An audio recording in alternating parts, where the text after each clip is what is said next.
All right, welcome to the deep dive. We've got some interesting sources you shared, and today we're really digging into something that affects, well, most of us, the daily commute. That's right. And specifically the idea of maybe choosing a motorcycle instead of a car for that trip.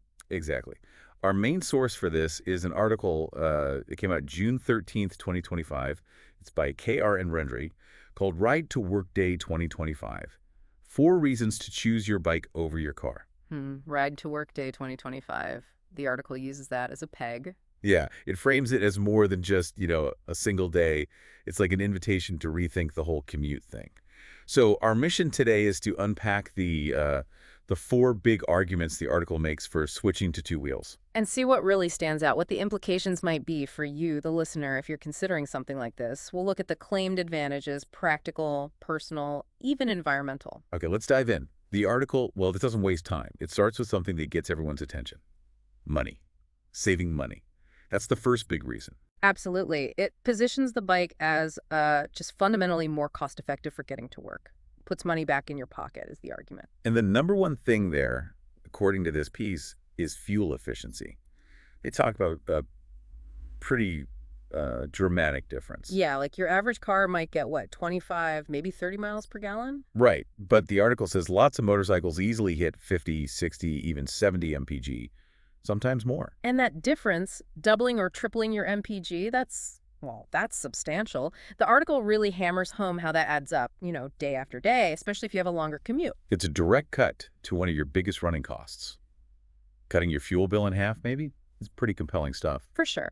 But it's not only gas, is it? The article also talks about maintenance costs being lower. Yeah, it explains that bikes, well, they generally have fewer complicated parts than cars, so less wear and tear, potentially. Things like oil changes, tires, brakes, they tend to be cheaper. Makes sense. Fewer parts, simpler systems in some ways. And they mention specific things cars have, like timing belts or these really complex exhaust systems that bikes often just don't have. So you avoid those big, repair bills down the line. That's a fair point. Avoiding those specific high-cost items definitely helps the long-term saving argument. And then there's insurance, too. Right. The article notes insurance premiums are typically lower for motorcycles, though obviously that varies a lot person to person. Of course, location, driving record, type of bike, lots of factors. But taken together, the fuel, the maintenance savings, the insurance, the article paints this picture of real-world savings, like cutting fuel costs way down, saving hundreds a year on upkeep. So for you, looking at your budget, the argument is this switch means more cash in hand at the end of the month? It links the basic engineering differences, fewer parts, less weight, less fuel, directly to your bank account. Pretty straightforward connection there. Okay, so the money argument is strong, according to the article. But money isn't the only thing we spend commuting, right? What about time? And just the sheer frustration of traffic. Yeah, the article moves right into that. Daily gridlock. It presents the motorcycle as a way to, beat the congestion and get some time back. And this is where the bike's physical advantages come in. Compact, agile. The article says they can maneuver through tight spaces. And it brings up things like lane splitting. Explicitly saying where legal, of course. Yes, always where legal. Allowing riders to, as they put it, glide past stationary vehicles. And filtering, too, which is similar, often used at lights. Right, getting to the front of the queue. That ability to keep moving when cars are stopped, even if it's just intermittently, that saves time. It really does. And it's not just on the road itself. Parking's another area the article highlights. Oh, yeah. Dedicated motorcycle spots, often right near the entrance, sometimes cheaper or even free. That's a nice perk. And just being able to fit into smaller spaces cars can't use. Less time circling the block looking for a spot. Definitely.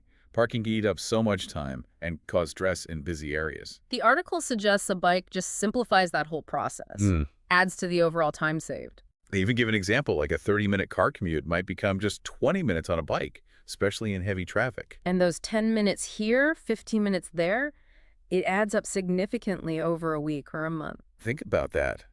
What could you do with that extra time every day? The article argues it's real time given back to you.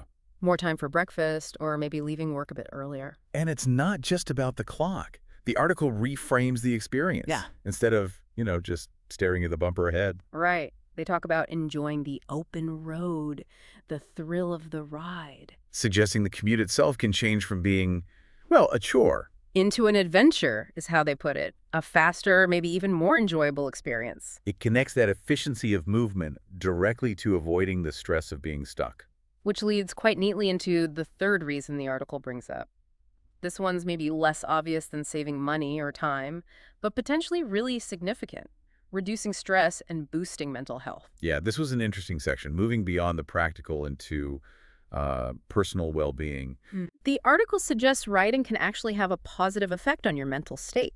They talk about this idea of a meditative power because writing demands focus, demands awareness. Right, you have to be present in the moment. The article argues this helps clear your mind of distractions. It's like a form of mindfulness, helping you get into that state of flow. That concentration required for safety kind of pushes out the other mental clutter, potentially. And then there's the feeling of freedom it describes, that sensory input, the wind, the surroundings. Being out in the elements, not inside a box. A different connection to the journey. They call it an exhilarating experience that can boost your mood, leave you feeling refreshed rather than drained. And importantly, the article claims there's science behind this. It doesn't just rely on feelings. Right. They specifically mention a study conducted by UCLA. Apparently, this study found motorcycling can decrease stress levels and increase feelings of happiness. Yeah, they link it to the physical and mental engagement, releasing endorphins, those feel-good chemicals, and reducing cortisol, the stress hormone. So the argument is the commute transforms. It's not just getting from A to B. It could be an exciting adventure. They even mentioned the adrenaline rush, the satisfaction of handling the bike well. Framing it as potentially a therapeutic escape. A fun way to start and end the workday.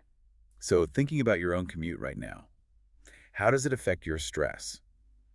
The article really pushes you to consider if this alternative could change that feeling, change how your day begins and ends. Could the commute become a positive part of your routine instead of, just Oh, something to endure? exactly. Okay, so we've got money, time, stress. The fourth and final reason the article discusses broadens the scope, helping the environment, cutting emissions. Yeah, this is obviously a big concern for many people now. The article positions the motorcycle as a greener choice in some And respects. they back it up with a stat. Motorcycles produce about 60–70% less CO2 per mile than cars. Hmm. That's a pretty big difference. It is a significant reduction in your personal greenhouse gas output for every mile you travel, directly contributing less to air pollution and climate change, per the article's data. And this connects back to the first point, too, fuel efficiency. Right. Using less fuel isn't just cheaper, it also means conserving resources and, again, less environmental impact overall. It's a double win, according to the article.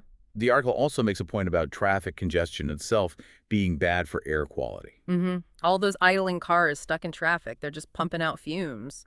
So the argument goes, if motorcycles help reduce that overall congestion by being smaller, filtering where legal. Then that leads to cleaner air for everybody because fewer cars are sitting there idling. It's a collective benefit. And finally, they frame choosing a bike as a step toward sustainable living, aligning with eco-friendly values. And they even look ahead, mentioning the rise of electric motorcycles. That potentially offers zero-emission commuting. Right, so that trend could make the environmental argument even stronger in the future. Definitely something to watch. So for you, the listener, if environmental impact is high on your list of priorities, the article presents this as a pretty straightforward way to reduce your personal footprint. It argues it's a choice that extends beyond just you, impacting the community and the planet positively. Okay, so let's recap quickly. We've unpacked the four main arguments from KR and Shorty's article for choosing a bike for Ride to Work Day 2025.